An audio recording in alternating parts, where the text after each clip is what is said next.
हम इस सत्संग में महर्षि रमन, निसर्गदत्त महाराज, अन्य बहुत से बुद्ध पुरुषों की वाणी को सुनते हैं, उसको समझने का प्रयास करते हैं, और जो उन्होंने अपने मैसेजेस में जो सत्य को उद्घाटित किया, उसके अंदर जो डीप मीनिंग है उसको भी समझने का हमारा प्रयास रहता है। निसर्गदत्त महाराज और रमन महर्षि ने हमें ये बताया कि साइलेंस इज योर नेचर। आपका जो नेचर है, आपका जो स्वरूप है, वो परम मौन है। इसलिए रमन महर्षि कहते हैं कि silence is the only teaching. Silence is the only teaching. क्या टीच करना है? You go to silence. Silence में आप चले जाएंगे, मौन में चले जाएंगे, तो आप अपने स्वरूप में चले जाएंगे। उसी स्वरूप का नाम है सेल्फ, आत्मा, चेतन, जो कभी बदलता नहीं। तो उसी का एक नाम है साइलेंस। तो यदि आप साइलेंस में चले गए तो आपको आनंद हो जाएगा, हैप्पीनेस रियलाइजेशन हो जाएगा, पीस का रियलाइजेशन हो जाएगा। तो silence, peace, happiness, they all go together. और इसके लिए एक बड़ी अच्छी बात बताते हैं ये संत। हम जब बाहर की किसी वस्तु में अपने पूरे एफर्ट्स लगाते हैं प्राप्त करने में, किसी को कोई मकान चाहिए, या कोई जॉब चाहिए, या किसी कंपटीशन में वो उत्तीर्ण हो जाए, उसमें सफल हो जाए, तो सफलता के बाद कहते हैं मन विलीन हो जाता है, मन थोड़ी देर के लिए ठहर जाता है। And you touch this silence only. आप जो है साइलेंस में वापस आ जाते हैं। और जब आप साइलेंस में आते हैं और मन रुक जाता है, तो आपको आनंद की अनुभूति होती है।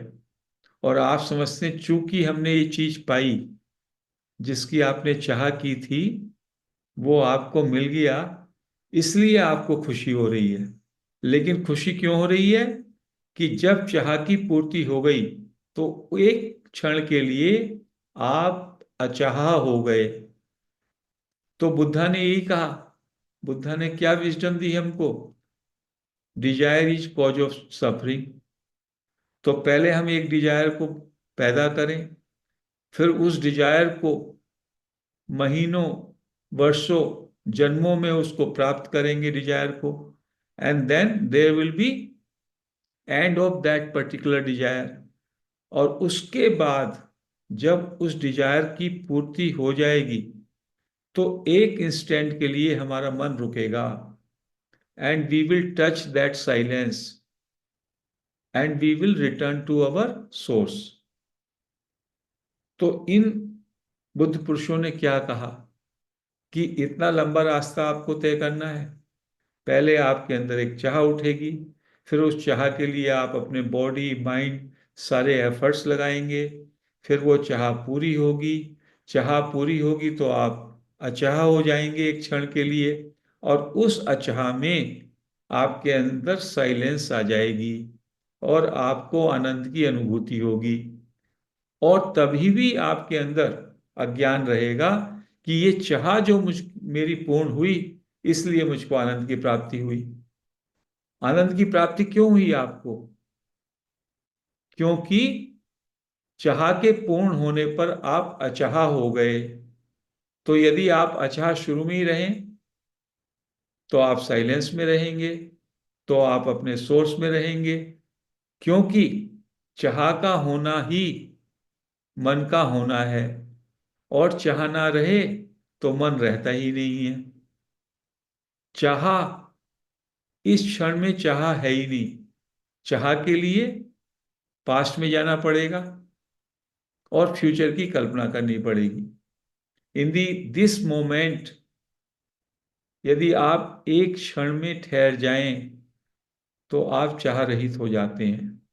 तो यही सूत्र, इसकी हमने चर्चा की थी, कल या परसों भी की थी, कि if you can stay in this second without mind or stopping mind, stopping thinking, then आप नो माइंड जोन में आ जाते हैं।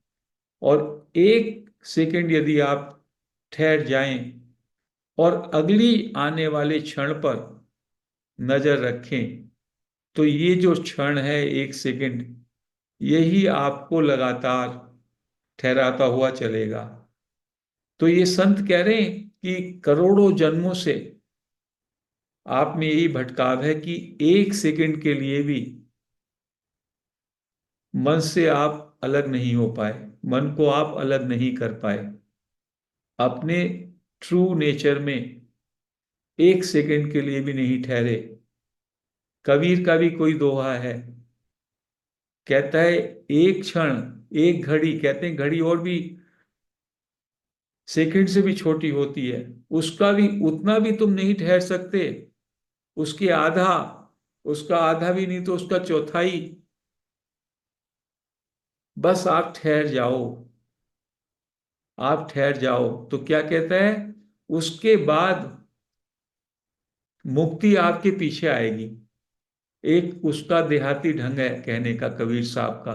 कबीर साहब तो पढ़े लिखे नहीं थे, कहते हैं कि जो आप पाना चाहते हो वो आपके पीछे भागेगा यदि आप ठहर गए तो, और यदि आप दौड़ रहे हैं तो आप उसको पा नहीं रहे हैं। तो ये सारी स्थिति हमारी जो है उल्टी है, मूर्खता के कारण। जहां आप हैं बस वहीं ठहर जाओ, be as you are and stop your mind, then you are that.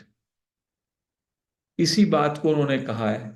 और जब आप साइलेंस में चले जाते हैं डायरेक्टली, तो आपका माइंड एक्सप्लोड हो जाता है।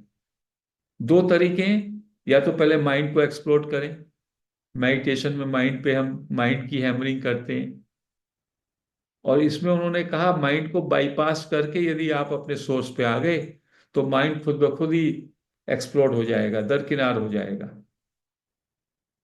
तो ये संत कह रहे हैं डायरेक्ट पाथ, बाईपास का आजकल जमाना है।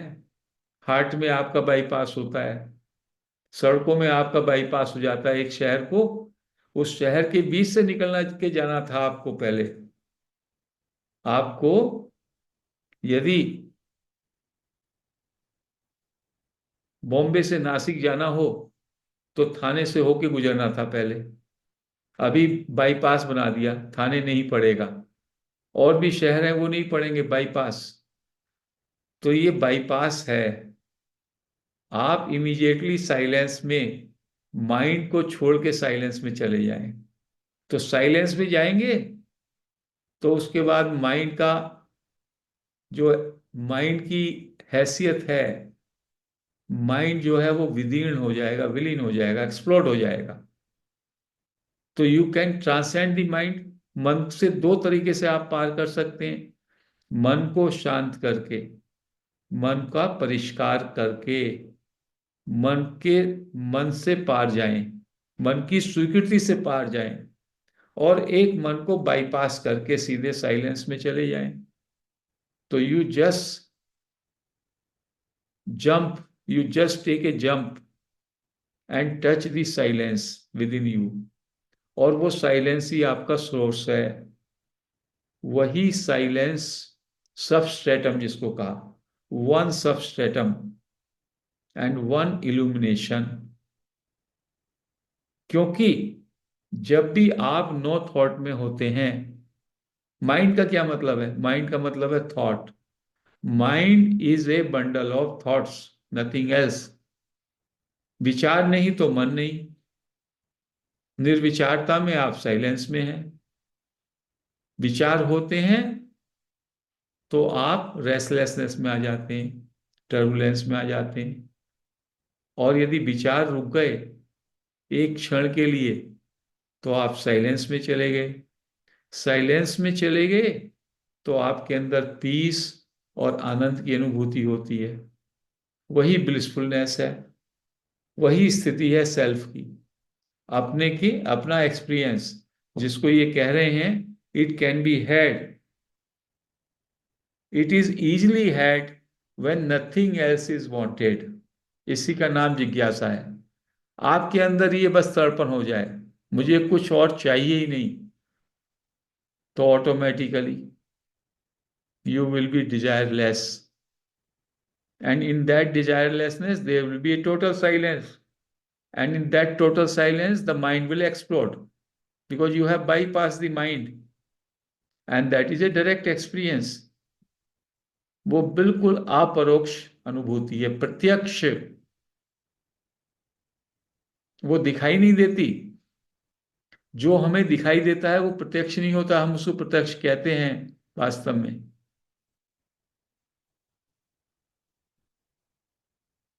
सेंसरी जो परसेप्शंस हैं उसमें कहते हैं पहले लाइट वहां तक जाती है, माइंड की लाइट ऑब्जेक्ट पे पड़ती है, देन इट रिफ्लेक्ट्स बैक।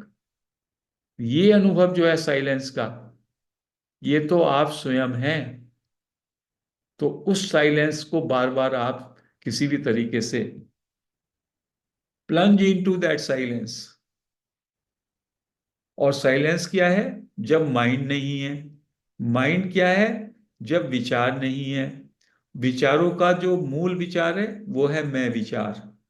तो इसलिए कहा माइंड एंड आई विचार, मैं थॉट, मैं विचार, दे आर दी सेम। तो मैं विचार का क्या स्रोत है? मैं विचार कहाँ से उठता है हमारे अंदर? उसका सबस्ट्रेटम क्या है? बस उधर आप अपनी नजर डाल दीजिए। जब हम बाहर की तरफ नजर डालते हैं तो माइंड इंद्रियों के माध्यम से बहिर्मुखी होता है और बाहर के जगत का निर्माण हो जाता है। यहां पे we have to turn mind inward. Senses से विड्रॉ करें मन को, और मन को अपने ही विचार पे ले आए, मैं विचार पे, और मैं विचार का अनुसंधान करें। तो इतना भी नहीं सोच के just dive within, silent हो जाओ, keep quiet. Masters are saying just keep quiet. अब मास्टर से पूछा गया कीप क्वाइट का क्या मतलब है, तो वो कहता है डोंट थिंक। कीप क्वाइट का मतलब है सोचो नहीं। अब वो आगे पूछता है डिसाइपल डोंट थिंक कैसे करें, हाउ वी स्टॉप थिंकिंग। तो कहते हैं सारे थिंकिंग का जो आधार है, मूल थॉट, उसको उस पे जाओ पहले। वो है मैं, आई थॉट। और आई थॉट के भी सोर्स को देखो, आई थॉट का कहां से जन्म हुआ, ताकि वो उसको समूल से उखाड़ सको। किसी वृक्ष के यदि आपने किसी एक एक वृक्ष, एक एक विचार को आपने हटाया तो कैसे होगा? पेड़ खड़ा है और पेड़ की एक पत्ती तोड़ दी आपने, पेड़ का एक स्टेम तोड़ दिया, तो पेड़ तो रहा ना फिर भी। तो पेड़ को ये मान लीजिए उसकी पत्तियां, उसकी शाखाएं सब विचार हैं तरह तरह के। उन सब विचारों का जो आधार विचार है वो है मैं विचार, माइंड। और मैं विचार भी जहां से उत्पन्न हो रहा है वहां जाने को कहा गया। तो इफ सहजता से आप अपना ध्यान उधर ले जाएं तो सारे विचारों से आप डिसोसिएट हो जाएंगे इंस्टेंटली, और you will B into silence. And silence is your true nature. Silence is peace, silence is bliss, silence is self. तो महर्षि की जो टीचिंग थी वो थी silence. Maharshi always said silence is the only teaching. जब लोगों को, जो डिवोटी जाए, जो सीकर्स आए, उनको समझ में नहीं आया ये क्या कह रहे हैं महर्षि, तो वो कहते थे, जो भी क्वेश्चन करता, ढूंढो अपने अंदर ये क्वेश्चन करने वाला कौन है, who am I, who is this I who has this doubt. I के स्रोत में चले जाओ। तो आई के स्रोत में जाओगे तो क्वेश्चन गिर जाएगा, प्रश्नकर्ता भी गिर जाएगा, और you will go back to silence. तो इन दी eyes of these sages it is very easy। आपको यदि बाहर दौड़ने को कोई कहे तो मुश्किल है ना, अपने घर में वापस तो आना आपका स्वरूप ही है। जब आप सोते हो तो घर में आ जाते हो, अपने में आ जाते हो। जब विचारों को छोड़ देते हो तो अपने में आ जाते हो। और ये मास्टर्स क्या कह रहे हैं?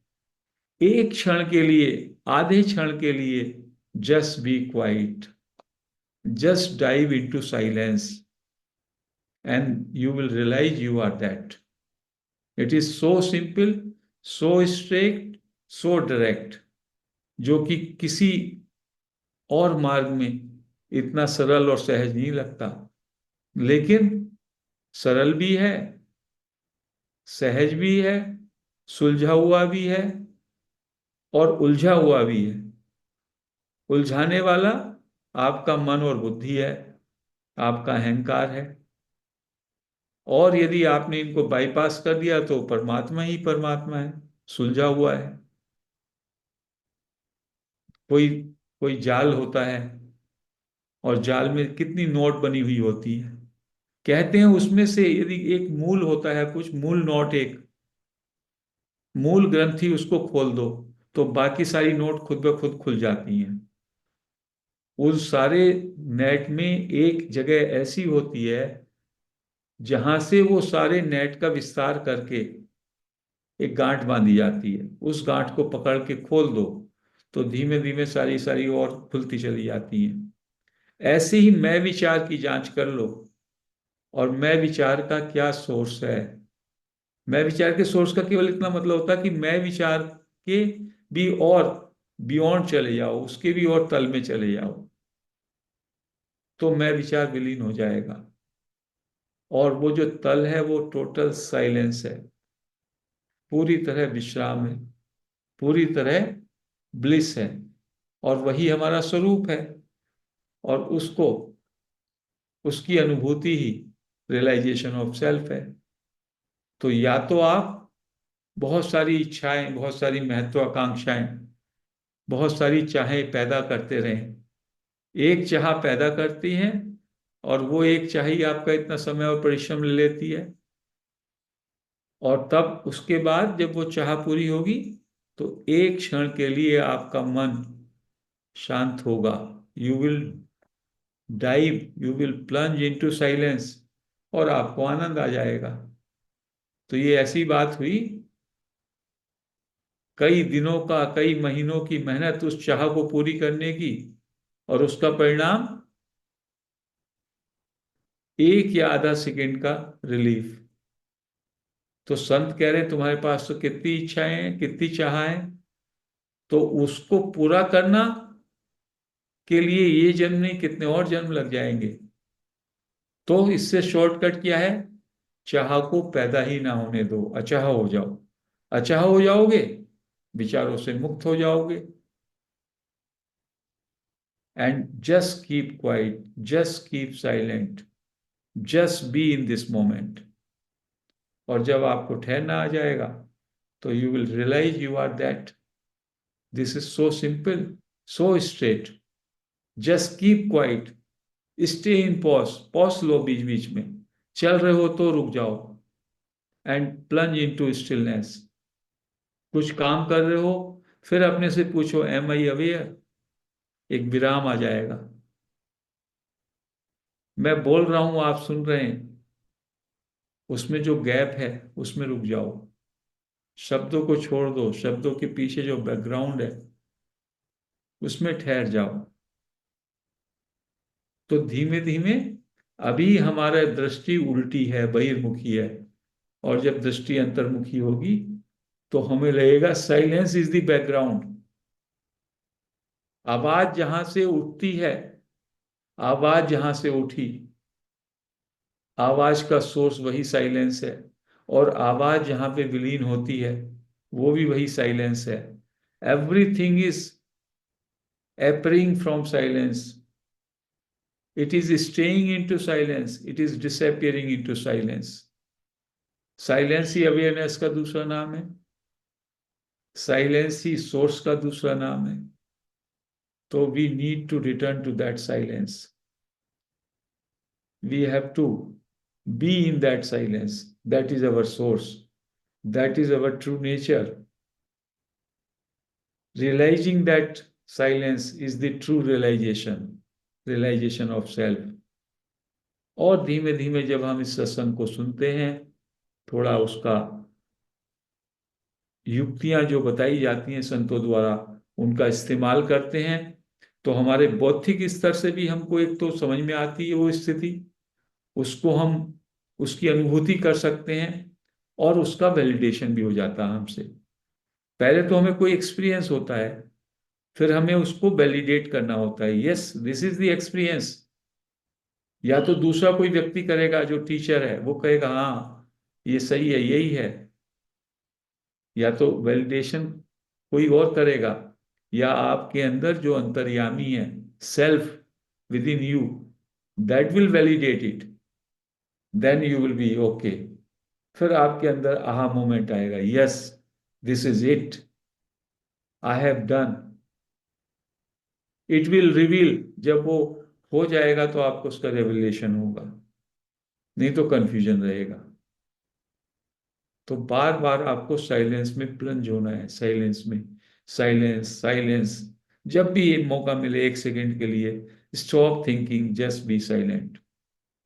इसलिए हम चुप साधना भी उसी के लिए कराते हैं, so that we can return to our source, we can realise our true nature, that is the purpose. तो फ्रेंड्स, आज का ये सत्संग हम ये समाप्त करते हैं। हरि ओम।